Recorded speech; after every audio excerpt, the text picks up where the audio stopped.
Nous arrivons donc au 127e cours du Shvirat HaLashon, le Sefer Chefetz Chaim.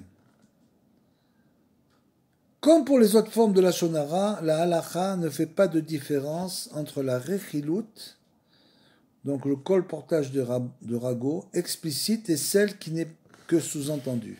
C'est-à-dire que explicite ou non explicite, si elle est sous-entendue, sous d'autres formes, il faut savoir que la halacha ne fait pas de différence. Un récit dans lequel on n'a pas mentionné de nom reste de la rechilut si on peut deviner l'identité des protagonistes. Il est également défendu de communiquer de la rechilut par des gestes, des signes ou n'importe quel autre moyen. Il est de même défendu de distribuer du matériel écrit ou enregistré si son contenu peut engendrer de l'animosité entre les deux personnes. Nous avons vu ce qu'un homme gagne en évitant les querelles, même lorsqu'il a raison.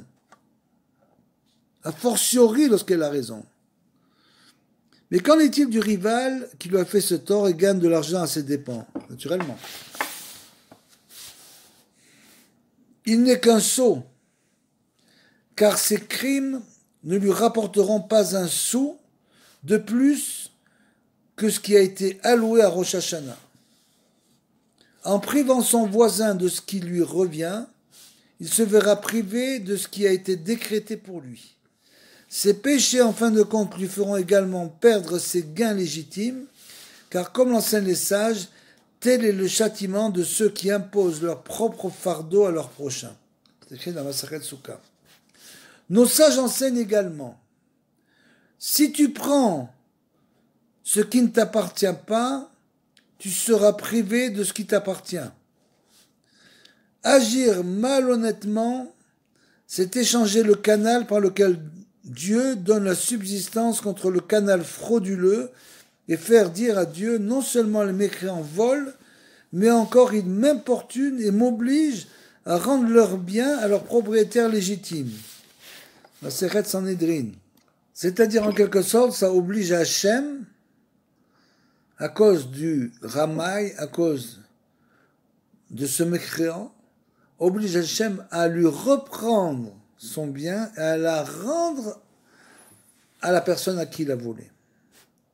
L'histoire de Yaakov chez Lavan illustre ce principe. Avant de s'enfuir, Yaakov vit prophétiquement tous les troupeaux que Dieu allait lui accorder en compensation des mauvais traitements que lui avait infligé Lavan. Rachi explique qu'un ange allait prendre ces bêtes dans le troupeau de Lavan pour les lui apporter. C'est pour justifier cette intervention que Dieu dit ensuite à Yaakov, « Car j'ai vu tout ce que Lavan t'a fait. » C'est écrit dans le Bereshit.